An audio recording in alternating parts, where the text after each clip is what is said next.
Welcome to Hoodwinked with Dr. Mara Einstein, where we pull back the curtain on marketing scams, culty brands, and the tricksters trying to separate you from your money and your mental health. These days, it feels like everywhere you turn on Netflix, there's a new movie or a docuseries about the latest cult you've never heard of. We've had Twin Flames and The Bad Vegan, and all those series that dig into terrifying events at kids' camps and schools that get wayward children to toe the line. But even with all that, do you know what a cult is? Could you spot one if it was trying to recruit you? There are specific elements related to cults, and they have well-practiced tactics to draw people in and keep them connected to the group. Even if someone is smart enough to see the red flags, and most people pulled in by cults can be really smart, those may not be enough to stop you from falling prey to someone selling you on the latest self-help program guaranteed to improve your finances or your love life, or rid you of your childhood traumas. Our guest today, raising the hood off the hoodwink, is none other than the fabulous Sarah Edmondson.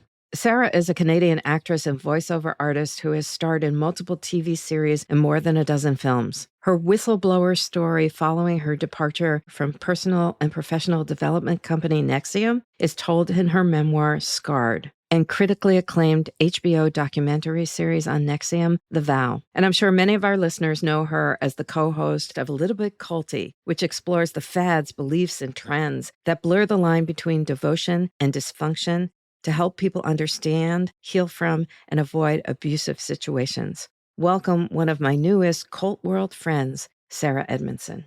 Thank you for having me. I want to just dig right in because I'm sure a lot of people who are listening already know who you are. But for those who don't know, sort of the cliff notes of what your experience was in this cult. I was 27 when I joined a group that I thought was a personal and professional development program. I became a coach in this leadership executive success training program.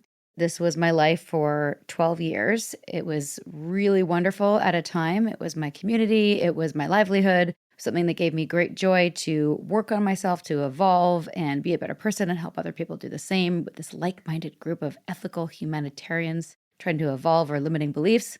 And there came a time towards the end of my tenure there where I realized that all of that was a front for the leader, his name is Keith Raniere, to essentially bring people in to his group. And that was a bait. And the switch was that this front was actually a cover for what was going on behind closed doors, which was for the leader, Keith, to have a harem of women to meet his every need, financially, sexually, emotionally. There were many red flags along the way, and we get into that when we speak, that I did not understand what I was looking at. I joke now that I saw some red flags. I just thought I was going to a carnival. On the other side of this, I'm very passionate about showing people what happened to me, how and why I missed the red flags so that they can be a seeker in the world as I was and still sort of am, or just live, because as I've since learned, there's culty stuff everywhere and nobody's immune. Right.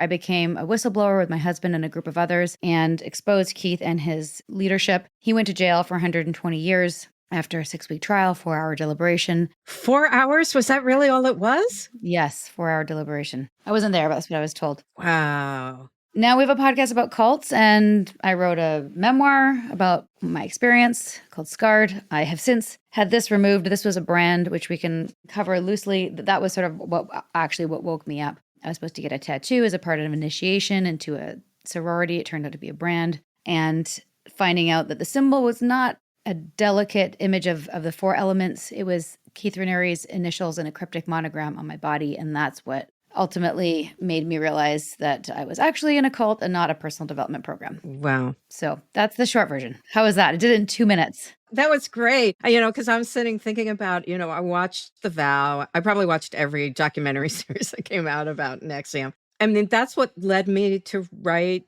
Hoodwinked, is I was watching that as the same time that I was watching Lula Rich. And I was looking at those two things side by side. I went, holy smokes. So they're the same. A multi-level marketing company, right? A legalized pyramid scheme is the same thing as what Keith Raniere was doing. And then you find out in these documentaries that, yeah, that's what he did before he was doing this sort of self-help thing. But you're not alone. And because in terms of, joining cults, a lot of people are pulled in because they're searching, Mhm. right? Because they're looking to improve themselves. So I'm curious, how did you initially get pulled into this group?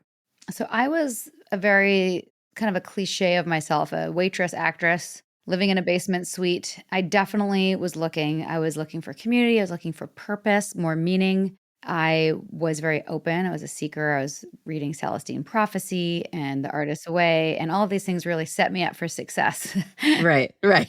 To be, handed this thing to be like, oh, wow, this is meant to be. I'm meeting the director of What the Bleep at a film festival, and he's inviting me to take a program just after I've set the intention of figuring out my purpose. This must be it. And so that was definitely my susceptibility in the work we do now. We call it situational vulnerability and some emotional vulnerability. So situationally being like I was at a crossroads a little bit with my career. I wasn't feeling fulfilled. I wanted more. Like, what else should I be doing? And just struggling with some of the big existential questions that people struggle with Right. in their lives. So that's what pulled me in. And I didn't research it. I didn't Google it. I didn't look it up until after I'd started. What And year was this? 2005. Okay. Yes. So this is before all the documentaries were being made. And also this is one thing, this is actually a chapter in the new book, is that this commitment was leveraged trust. I trusted the person who told me, Mark Vicente, who actually later got me out. No ill blood there, because he didn't know what it was either. Like he wasn't in on the con. So yeah, I just wanted to work with him. I wanted to work with like-minded people, work through my stuff. And this was a great fit. You talked about red flags. So talk about what some of those red flags were and why do you think you missed them? There's so many answers to that question. The first thing is that, and this is the same with every person we interview on A Little Bit Culty, is that there's always so much good at the beginning. And there has to be wonderful things. And if I recounted to you my friendships, the depth of the emotional work I was doing at the time, and the buy-in, there's a lot of buy-in. And the more that you do it, the more, or at least for me, I felt like more committed. And also with something like NXIVM, part of the hook is the commitment to the path. All of these groups have a way of doing something there, and usually it's one way. It's not like, oh, there's so many ways to achieve happiness. No, this is the only way. I bought into that. I had experienced other forms of therapy because my parents were therapists, and I thought I really did think this was the best. It was the most efficient. The rest was just talking and, self-indulgent. And here I had the tools. So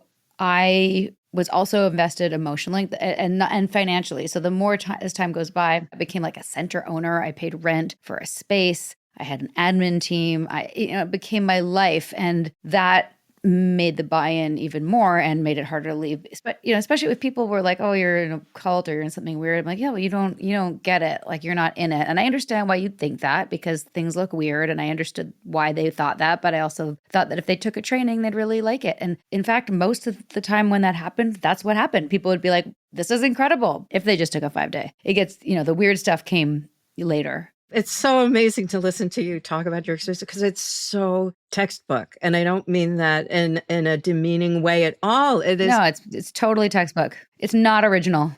No. And the steps are absolutely, step by step by step by step. I recommend to people, if you want to read about this, Lauren Dawson's book, Comprehending Cults, has this list of what the steps are. And the first thing is to find somebody who's vulnerable, right? So you're seeking, you're looking. I don't know if I started my career as an actress too. Like when you started talking about that, I was just like, oh my God, talk about parallel lives.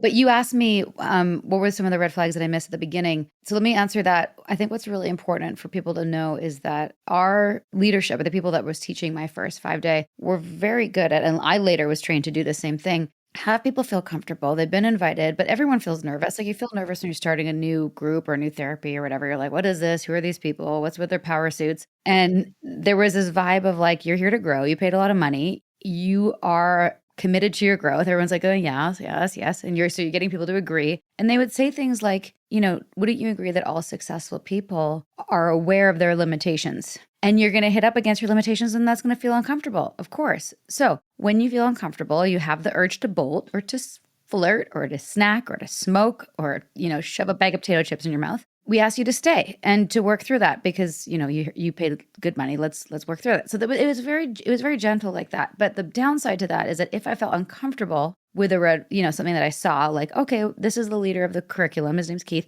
We're going to call him Vanguard. Oh, I don't like that. I don't like that. Why don't I like that? I don't like that. I'm feeling uncomfortable. Well, that probably means that you have some issues with authority and you don't like titles. There's some truth in that for me.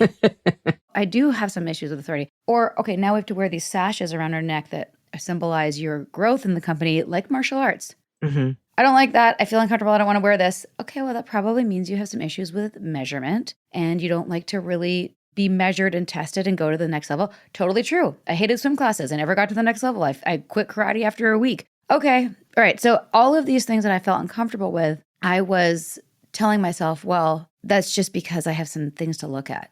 Not that you're human. Not that I'm human or like this is weird. And my body was saying, get out. So I learned to override that multiple times, constantly. So when there were red flags and other things like, a year or two in, I was in Albany. I had invited one of my dear friends to take the curriculum with me. She moves to Albany and she's an actress. I was like, what are you doing? And she was way more famous than I was. Moving to Albany and I'm like, what are you doing? Keith is going to help me with my career. I'm like, what? Keith is not an actor. Like, what are you doing?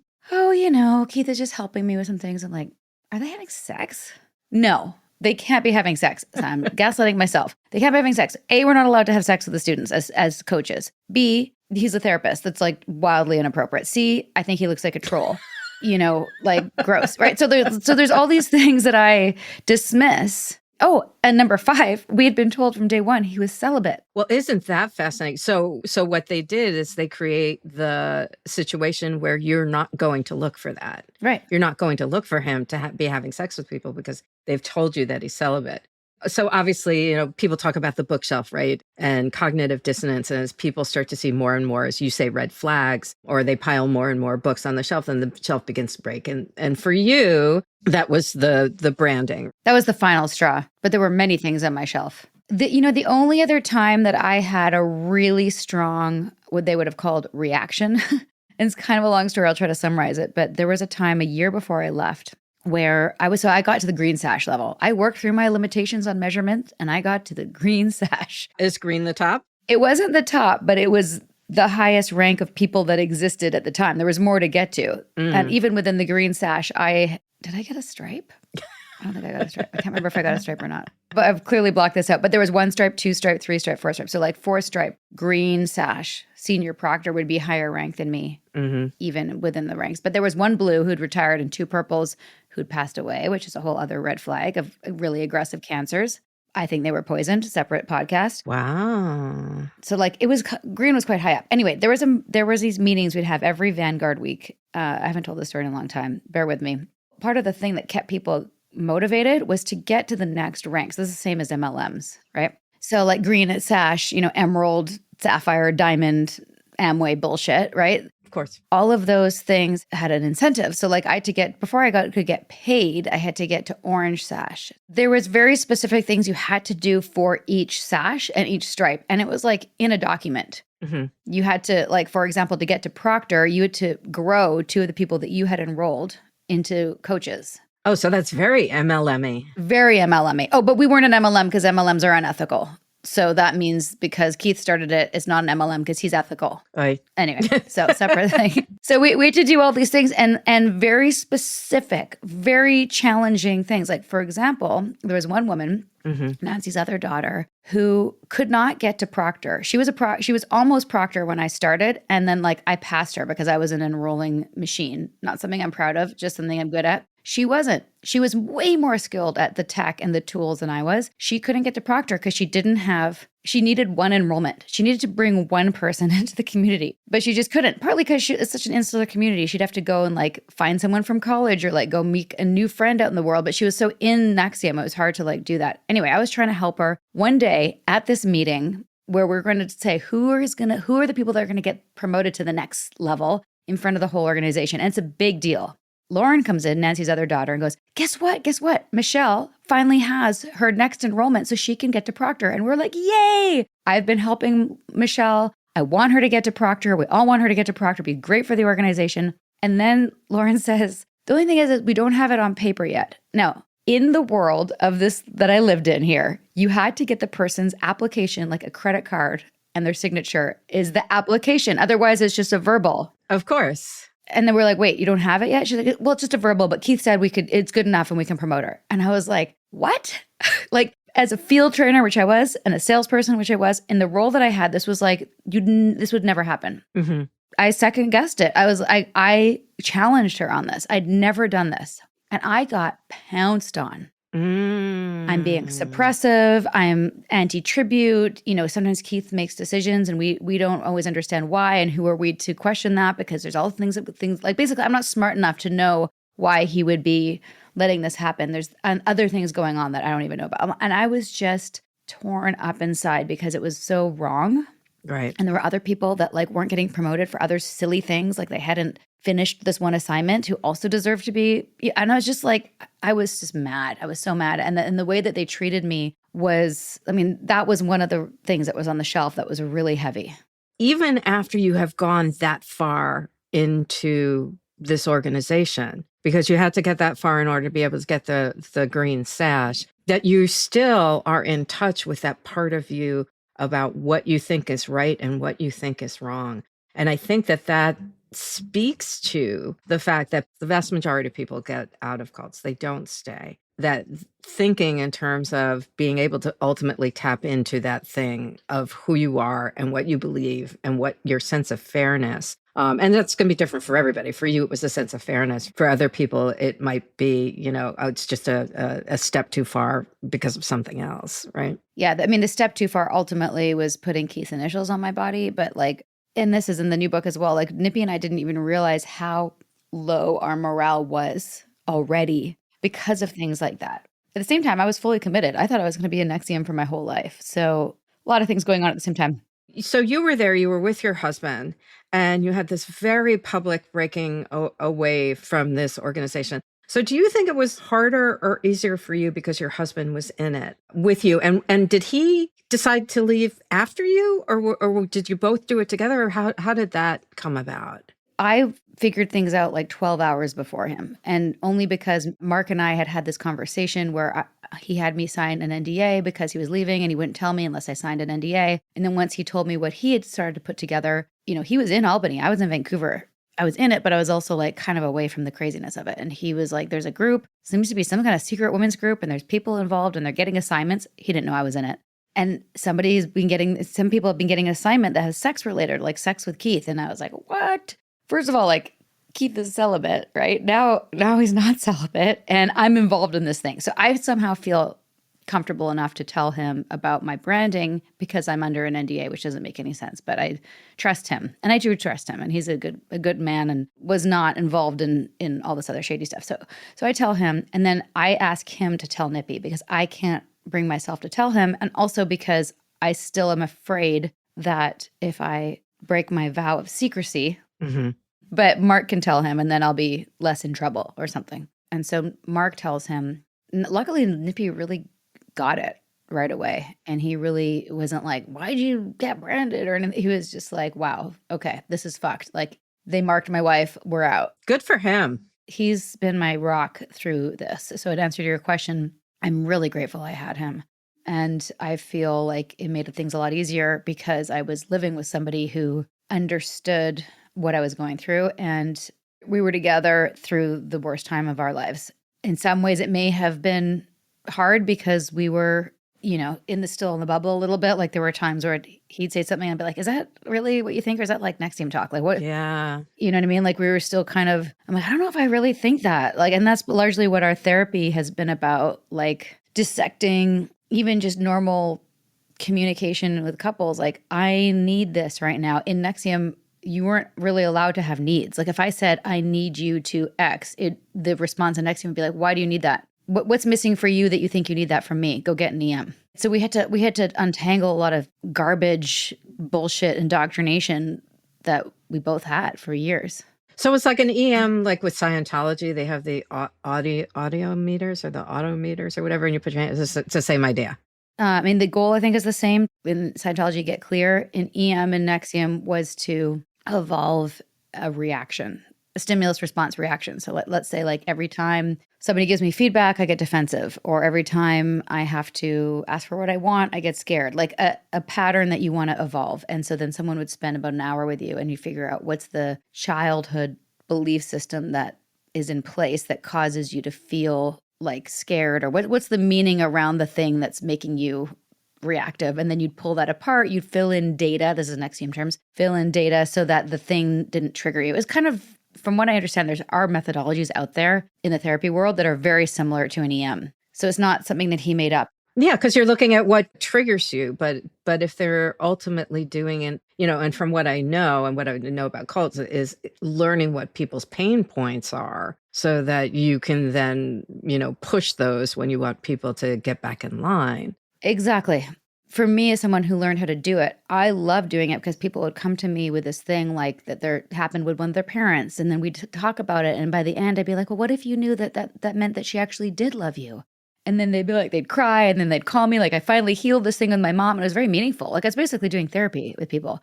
But then it could be used as it was with me later. I'm like, I don't want that on my body. Why don't you want this on your body? What are you making it mean? What if it means your commitment and your power? So changing the meaning. I see EMs just like NLP or hypnosis as a tool that is a knife in the hands of a murderer or a scalpel in the hands of a surgeon. And ironically, that very quote is something I learned in NXIVM. So I think that's one of the things that Keith knew, that so you'd never think that he would be using these tools in a negative way. Yeah, because we look up to people who have degrees like that, and we think a therapist is only going to work to the best ends and all of that. So we've talked about your experience. Let's now broaden that lens out a little bit. So you're like on season 8 of A Little Bit Culty, and I like to think you have the equivalent of a PhD in cults because you've probably read just about everything out there at this point. From everything that you've done and the people you've talked about, what are the defining aspects of a cult? So this is something, and we talk about this in the next book, is that I just think it's so fascinating that all the experts with actual degrees next to their name, they don't agree, and they don't have a set list, and there's no, you can Google it, but everyone's got their own model, and everyone has their own checklist. And my latest thing, after, like you said, 8 seasons, 250 episodes later, it's a lot of episodes. Wow. That's a lot of work. It's a lot of work, and I've learned a lot. Right now, my latest thing is I'm leaning away from the word cult. Not to say that it's not useful, because obviously it is, but because it's been a bit watered down, overused, saturated, people tend to get too stuck to this, a list, and then look at their situation and go okay, well, we don't have a charismatic leader, therefore it's not a cult.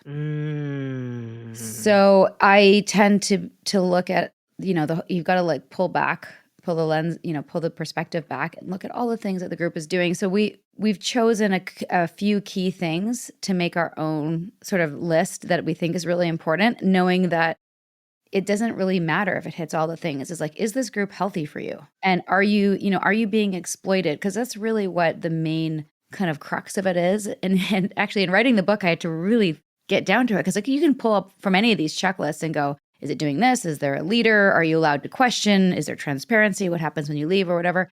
And we've tried to distill it is that there's this group. It's a community. It can be little. It can be one person. That's the other thing. People are like, oh, it's not a group. I'm like, yeah, but your husband is, or your wife or this neighbor is you have a little cult of one, or a family cult or whatever. But there's some sort of group, and there's a shared mission, some shared ideology, a belief system that everyone's buying into, demands total devotion. And people can say something like, well, my Orange Theory class doesn't demand total devotion, but it's but maybe an unhealthy amount of devotion. That's what we want to look at. What's it taking from you? What happens when you leave?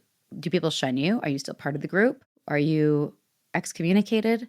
What are the fears attached to that? Because a lot of these groups that we look at believe that because this is just one way, if they leave, that even if they don't think they're going to die or get cancer or live on the streets or work at McDonald's, like Scientology teaches and NXIVM teaches, there's some loss. There's some major loss that keeps people in place attached to this group and they don't question. And it's so hard because we all see people. I still now to this day have friends that are attached to things, and you can't say you're in a cult because they believe that what they're doing is good. They can't see the bad thing, and the bad thing is almost always some sort of exploitation. It comes down to almost always free labor and your money. How much are you going to fork over to this person, and how much free labor are you going to provide? The other thing is I'm really curious, because I always get the pushback from religious studies scholars, particularly when it relates to brand cults, that there is no leader. There is no charismatic leader that's pushing people to do this. But part of what I argue is that we have been so immersed in a commercial culture for so long that there are, we have internalized the cult leader.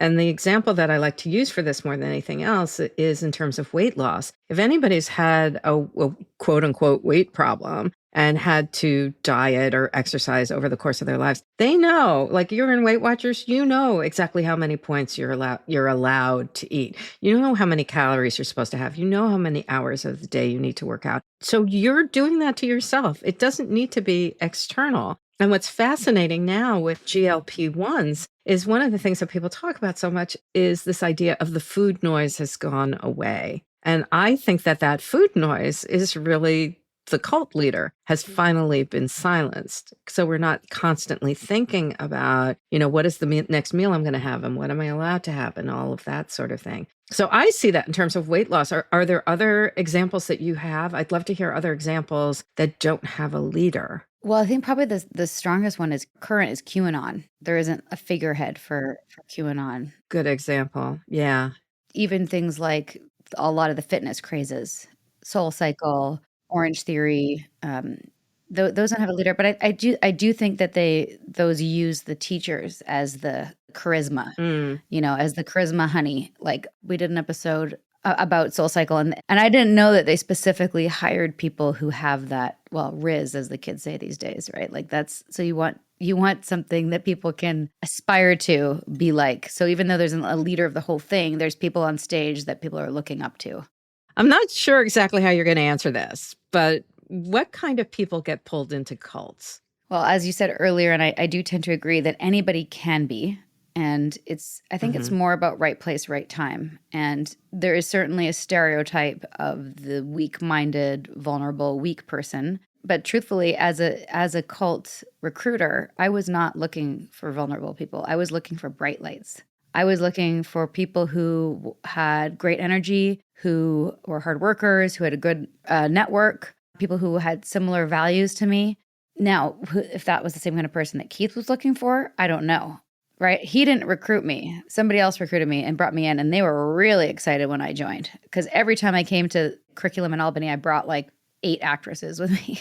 Well, I think there is this preconceived notion that people who are pulled into cults are somehow, not very smart, people are too bright to get pulled into these things. And, part of it is people are vulnerable at some point in their lives, but it's also depending upon what the cult is, just based on the example that you're giving there. Yeah, if somebody ends up going to, some cult where somebody invites you to a free, meditation class or whatever, and then the next thing you know, you're being pulled in, that's one thing. It's another thing if you're a lot of these sort of self-help, professional development kind of things. They're not looking for somebody who's vulnerable. They're looking for someone who's going to be able to sell it on the back end. Yeah. And I think there are people that get recruited specifically that because they are heiresses and have access to a buttload of money, right? There are people that get brought in who are vulnerable in that they are looking for community and looking to join something. And this is the first thing that came up, right? That's their vulnerability. But it's also like, I just hate that word because it's so normal. It's so normal to be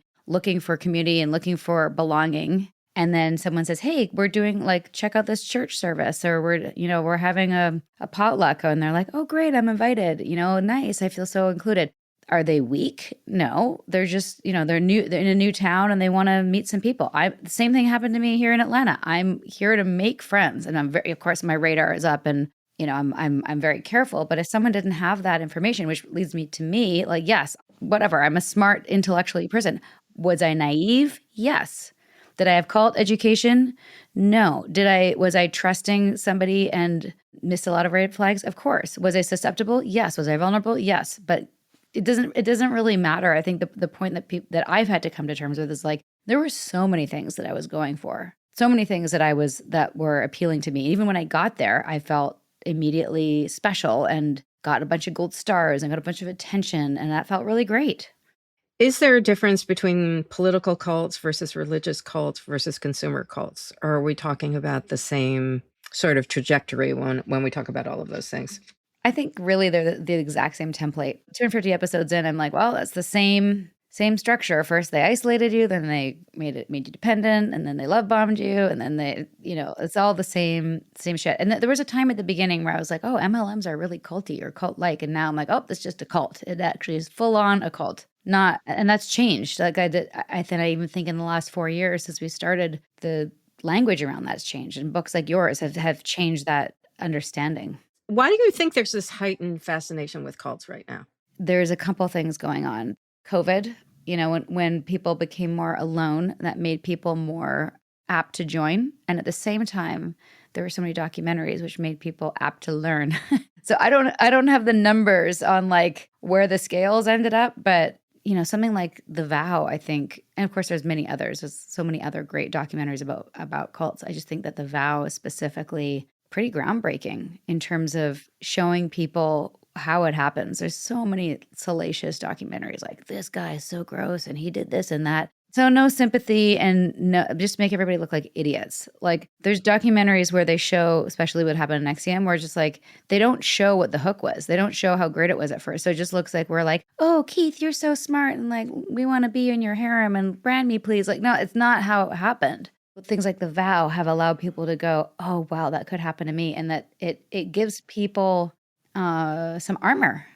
They like people, there's rubbernecking, and like, people like a crash on the side of the road. We're like, oh, what's that? But they're also like, I need to learn. Like people want to learn how to protect themselves. And I think the thing is too, is that it isn't like an overnight thing that somebody gets pulled into a cult. It is more of a measured thing. So even in terms of, and we talked about this in the last episode, something like Jonestown, it wasn't like all of these people just moved to Guyana in California, and Jim Jones was creating a space where everybody could be part of his church. And there had been an awful lot of racial tension within the United States at the time. And he was creating a church where white and black people could actually sit in the pews together. And people thought that this thing was really great. Now, of course, he got paranoid and all of those kinds of things. And then it began to spin, but it didn't start that way. And I think that's part of it too, is it's kind of a slow boil and not this automatic boiling over of the pot for people.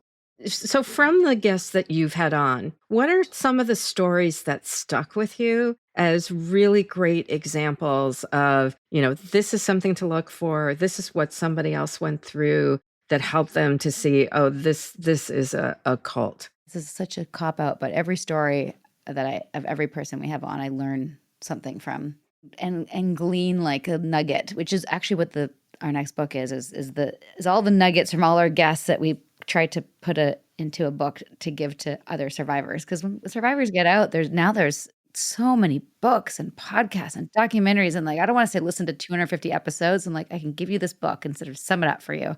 Recently, I really enjoyed connecting with Bethany Joy Lenz, partly because she was and still is an actor.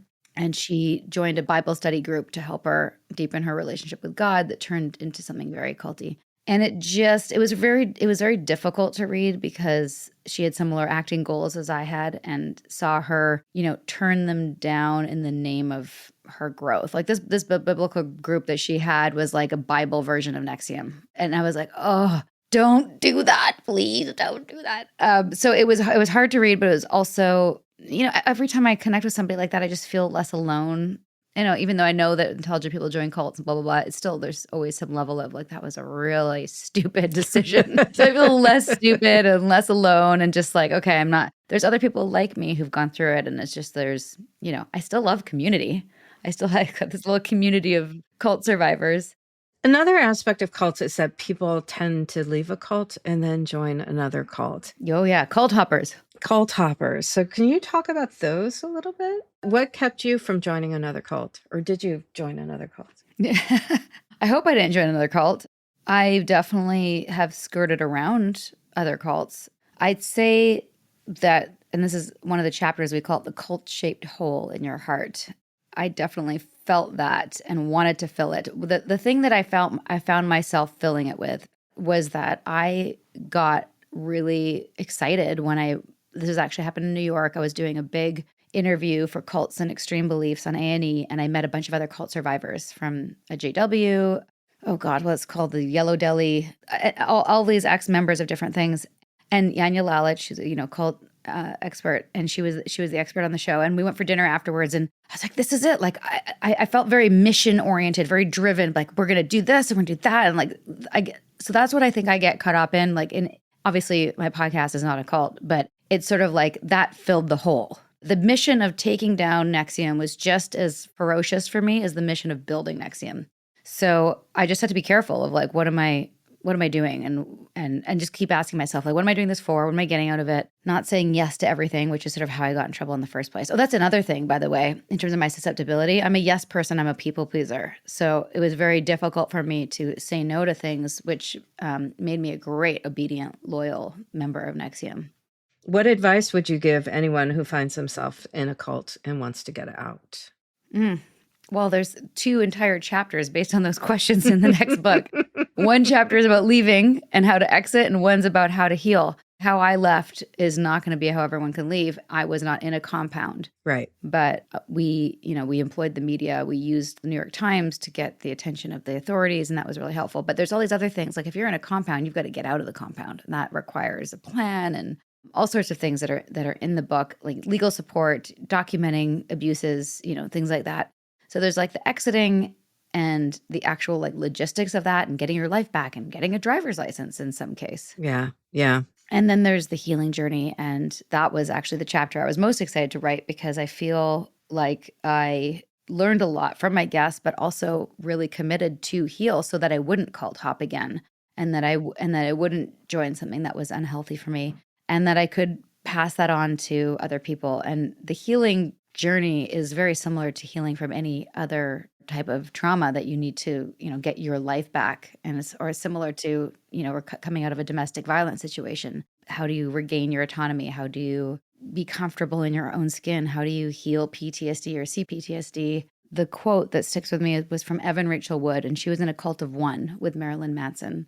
And she was in a documentary called Phoenix Rising, and she's just a personal hero to me. We know the cliche, there's always light at the end of the tunnel, and that's true, and things get better. But then there's another tunnel, and then there's another light, and then there's another tunnel, and there's another light. And that resonated with me so much, because there were times when I thought I was like all better, and then I'd kind of get knocked down again. And just having her voice in my head was like, okay, it's just another layer to this PTSD onion tunnel wave, whatever you want to call it, whatever metaphor you want to use. There's just more. So that really stuck with me.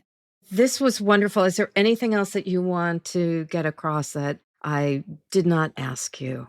Sure. Well, just, thinking about your interview with us, which is definitely one of my favorites. And I loved Hoodwinked so much. And I think, as I told you when we had you on, that there's, some overlap with, the MLM stuff and some of the things you talk about. But I feel like the main sort of overlapping piece is like, what are you being sold? And, we're in this personal development space, and there's so much stuff like NXIVM now, a little less cheesy, maybe no sashes, but all of these influencers trying to sell you something. I'm just trying to like impart to people, and I'm sure you are too, that you don't need all of that, and pick up a book and read a book, or maybe like even YouTube can be dangerous, but like just don't go devote yourself to a method or a person, or if someone's asking you to starts with maybe take this collagen, but then you're being, asked to be an affiliate, and that turns into like coming to take a workshop, and then you're going to Bali to, just watch. So always Bali. Why Bali? What's happening? I mean, I kind of want to go just to see, but I'm sure Bali is beautiful. But it's also the same thing with coaching coaches. They all tell you that you can make $10,000 a month. It's never any other number. It's $10,000 a month. Yes. And underneath all that is, the message that I would want to impart is that like, you don't need it. You're not broken. We don't need any of this. Actually, the original title of our book was going to be, You Don't Need This Book. That's what we were going to say, but there's not enough words about what the book is for people to buy the book. So we have to, but that's sort of the subtext. We don't want you to ever need this book. You don't need any of it. You don't need a guru. You don't need an essential oil, starter kit. You need a community of people who have each other's best interests at heart. And it was really interesting because I was in Temple yesterday, and, it was Yom Kippur. It's all about atoning, but it's all about, how do I want to face the world as I go forward, over this next year. And a lot of what the rabbi was talking about was this idea of real love, real caring for another person has to be a place where you're able to say that somebody else has done something wrong. We have gotten so afraid of talking to other people, that, if I say something that's going to scare this person, that they're going to walk away. No, that builds your relationship. Knowing that you can talk to the other person and say to the other person, I love you this much to tell you, you're in a space where you're hurting yourself. That's real love. And so finding a place where you can find those kinds of people and get into community with them, I think that's the ultimate goal. Yeah, absolutely. I have a group of women friends. I just sent them the book of the woman we interviewed this week. Her name is Ingrid Clayton. She wrote a book about fawning, like people pleasing, and another layer of the onion. And I sent it to all my girlfriends. I'm like, I want to have a relationship. If we make plans and you don't have capacity, you say, I don't have capacity. You don't have to be like, I have a migraine. Right. I don't know. I don't feel like, let's just be honest with each other. Like honest, no guilt, no obligation, just truth and real friendship. So we're working on it. We're trying. And over time, it stops being work. It just becomes being, which is great. Anyway, thank you so much, Sarah. Loved our conversation. Loved our conversation.